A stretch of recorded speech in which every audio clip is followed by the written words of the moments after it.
तुमच्या कोकणाच्या भाषेत सांगितलं कोण सडके आंबे असतील आणि म्हणून मनोज जरांगे पाटील जे भांडतायत, भूमिका घेत आहेत ते समाज हिताचे आहे. तुमच्या कोकणाच्या भाषेत सांगितलं कोण सडके आंबे असतील. मराठा आरक्षण आणि महाराष्ट्राचं राजकारण यांचं समीकरण गेल्या काही वर्षात अत्यंत गुंतागुंतीचं बनलंय. या आंदोलनानं अनेक वळणं घेतली. वेळोवेळी राजकीय नेत्यांनी एकमेकांवर कुरघोडी करण्याची एकही संधी सोडली नाही. नुकतेच भारतीय जनता पक्षाचे आमदार नितेश राणे यांनी मराठा आरक्षणाच्या संदर्भात सडके आंबे असा उल्लेख केल्यानं राजकीय वर्तुळात एकच खळबळ उडाली आहे. त्यांच्या या वक्तव्याचा रोख नेमका कोणाकडे होता? प्रशासकीय अधिकाऱ्यांकडे की मराठा समाजाला केवळ आश्वासनं देऊन दिशाभूल करणाऱ्या नेत्यांकडे? हा प्रश्न आता महाराष्ट्राच्या राजकीय पटलावर ऐरणीवर आलाय. दुसरीकडे मनोज जरांगे पाटील यांच्यावर पुन्हा एकदा आंदोलनाची वेळ आली असून सत्ताधारी आणि विरोधक या दोघांबद्दलही मराठा समाजात तीव्र नाराजी पसरली आहे. फडणवीस आणि एकनाथ शिंदे यांच्याकडून केवळ आश्वासनं मिळाली तर शरद पवार आणि उद्धव ठाकरे यांच्यासह इतर विरोधकांनी केवळ शाब्दिक पाठिंबा दिला, पण प्रत्यक्ष कृतीतून साथ दिली नाही अशी भावना समाजात निर्माण झाली आहे. या पार्श्वभूमीवर मराठा आरक्षणाचा हा गुंता नेमका कोणाला सुटू द्यायचा नाहीये याचं सखोल विश्लेषण करणारा हा व्हिडिओ पाहूयात. नमस्कार, मी मृणाली पिळणकर. नितेश राणे हे त्यांच्या आक्रमक आणि रोखठोक वक्तव्यांसाठी ओळखले जातात. मराठा आरक्षणाच्या आंदोलनादरम्यान त्यांनी वापरलेला सडके आंबे हा शब्दप्रयोग राजकीय वर्तुळात चर्चेचा आणि वादाचा विषय ठरलाय.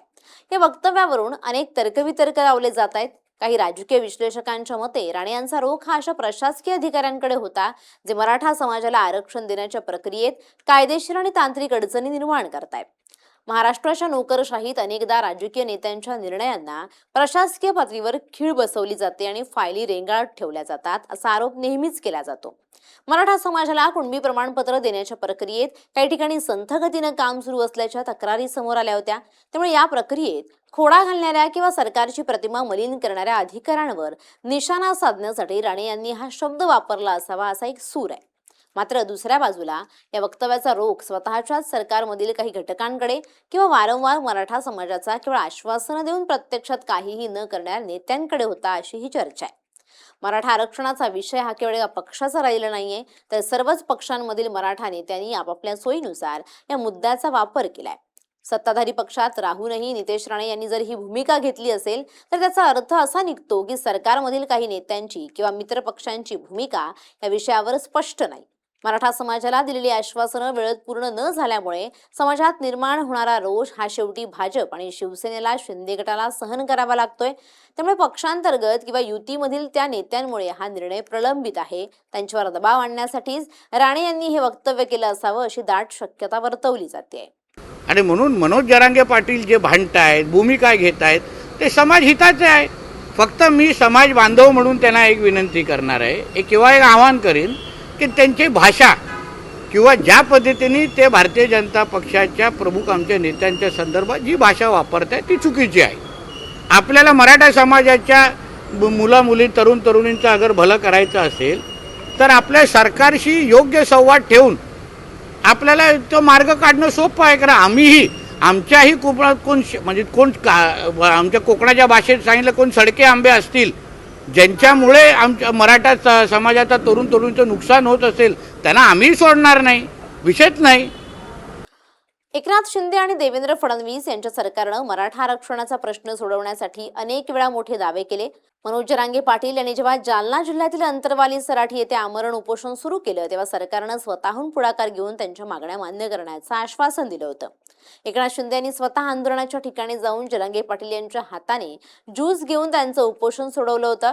त्यावेळी मराठा समाजाला सगळे सोयरे कायद्याची अंमलबजावणी करून आरक्षण दिलं जाईल असं जाहीर करण्यात आलं होतं. या घोषणेनंतर मराठा समाजात आनंदाचं वातावरण होतं आणि सरकार हा प्रश्न नक्की सोडवेल अशी आशा निर्माण झाली होती. परंतु वेळ निघत गेली तशी आश्वासनांची पूर्तता रखडत गेली. सगळे सोयरे या शब्दाच्या कायदेशीर व्याख्येवरून आणि त्यावर आलेल्या लाखो आक्षेपांवरून सरकारनं वेळ मागून घ्यायला सुरुवात केली. फडणवीस यांनीही कायदा टिकणारा असावा यासाठी तांत्रिक बाबी तपासाव्या लागतील अशी भूमिका घेतली. मात्र यामुळे मराठा समाजातील तरुणांचा संयम सुटत चाललाय.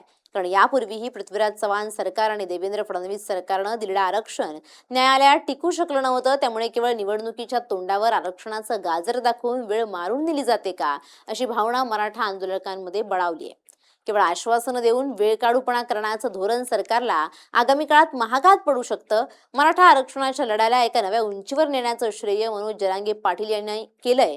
मात्र प्रत्येक वेळी सरकारच्या आश्वासनावर विश्वास ठेवून आंदोलन मागे घेणं आणि नंतर पुन्हा त्याच मागण्यांसाठी रस्त्यावर उतरावं लागणं ही जरांगे पाटील यांच्यासाठी अत्यंत क्लेशदायक बाब ठरली आहे. त्यांच्यावर वारंवार आंदोलनाची वेळ का येतेय हा प्रश्न आता विचारला जातोय. जरांगे पाटील यांनी समाजाच्या हितासाठी स्वतःच्या प्रकृतीची पर्वा न करता अनेक वेळा उपोषणं केली. त्यांनी सरकारला वारंवार अल्टिमेटम दिले, परंतु दरवेळी सरकारनं काही ना काही तांत्रिक कारण पुढे करून मुदत वाढवून घेतली. जरांगे पाटील यांच्या या सततच्या आंदोलनामुळे महाराष्ट्राचं राजकारण ढवळून निघालंय. त्यांनी घेतलेल्या आक्रमक भूमिकेमुळे सरकारवर मोठा दबाव निर्माण झालाय. परंतु या आंदोलनाचा राजकीय फायदा घेण्यासाठी काही अदृश्य शक्ती काम करत असल्याचं दिसून येतंय. जरांगे पाटील यांनी मराठा समाजाला ओबीसी प्रवर्गातूनच आरक्षण देण्याची मागणी लावून धरली आहे, ज्याला ओबीसी नेत्यांनी तीव्र विरोध केला आहे. त्यामुळे राज्यात मराठा विरुद्ध ओबीसी असा नवा सामाजिक संघर्ष उभा राहिलाय. जरांगे पाटील यांच्यावर पुन्हा आंदोलनाची वेळ येणं हे दर्शवत आहे की राजकीय नेतृत्वामध्ये हा प्रश्न कायमचा सोडवण्याची राजकीय इच्छाशक्ती कमी पडते आहे. मराठा आरक्षणाच्या या संपूर्ण खेळात विरोधकांची भूमिकाही तितकीच संशयास्पद आणि दुटप्पी राहिली आहे. राष्ट्रवादी काँग्रेसचे अध्यक्ष शरद पवार, शिवसेना पक्षप्रमुख उद्धव ठाकरे आणि काँग्रेसचे नेते यांनी नेहमीच मराठा आरक्षणाला आपला पाठिंबा असल्याचं जाहीर केलं. मात्र हा पाठिंबा केवळ पत्रकार परिषदा आणि जाहीर सभांपुरता मर्यादित राहिलाय अशी भावना मराठा समाजात निर्माण झाली आहे. जेव्हा महाविकास आघाडीचं सरकार सत्तेत होतं तेव्हा त्यांनी सर्वोच्च न्यायालयात मराठा आरक्षणाची बाजू मांडण्यात हलगर्जीपणा केला असा थेट आरोप महायुतीच्या नेत्यांकडून केला जातोय. शरद पवार यांच्यासारख्या ज्येष्ठ नेत्यानं या प्रश्नावर मध्यस्थी करून तो सोडवावा अशी अपेक्षा अनेकदा व्यक्त केली गेली. मात्र पवार यांनी हा चेंडू नेहमी सत्ताधाऱ्यांच्या कोर्टात टोलवलाय. आरक्षण देणं सरकारच्या हातात आहे, त्यामुळे आम्ही केवळ सहकार्य करू शकतो असं सांगून विरोधकांनी आपली जबाबदारी झटकली. उद्धव ठाकरे यांनीही आंदोलकांवर झालेल्या लाठी हल्ल्याचा निषेध केला. पण आरक्षणाचा तिढा सोडवण्यासाठी कोणतीही ठोस कायदेशीर आणि व्यावहारिक योजना विरोधकांकडे नाही. विरोधकांना या आंदोलनाच्या माध्यमातून सरकार विरोधी वातावरण तयार करायचंय, परंतु आरक्षणाचा गुंता सुटला तर आपल्या हातातील राजकीय मुद्दा निघून जाईल अशी भीती त्यांनाही वाटत असावी. म्हणूनच विरोधक केवळ मराठा समाजाच्या खांद्यावर बंदूक ठेवून सरकारवर निशाणा साधतायत, पण प्रत्यक्ष लढ्यात ते कुठेही सोबत दिसत नाहीत असा आरोप आंदोलकांकडून केला जातोय. आता सर्वात महत्वाचा आणि कळीचा प्रश्न हा आहे की मराठा आरक्षणाचा हा गुंता नेमका कोणाला सुटू द्यायचा नाहीये. या प्रश्नाचं उत्तर महाराष्ट्राच्या एकूणच राजकीय संरचनेत आणि मतपेढीच्या राजकारणात दडलेलं आहे. मराठा समाज हा महाराष्ट्रातील सर्वात मोठा आणि राजकीय दृष्ट्या प्रभावी समाज आहे. राज्याच्या सत्तेची सूत्र बहुतांश काळ याच समाजाच्या नेत्यांच्या हातात राहिली आहेत. असं असूनही या समाजातील मोठा वर्ग आजही आर्थिक आणि सामाजिक दृष्ट्या मागासलेला आहे. आरक्षणाचा हा तिढा सुटल्यास अनेक राजकीय पक्षांची गणती बिघडू शकतात. पहिली गोष्ट म्हणजे जर मराठा समाजाला ओबीसी प्रवर्गातून आरक्षण दिलं तर राज्यातील मोठा ओबीसी मतदारसंघ सत्ताधारी पक्षाच्या विरोधात जाऊ शकतो.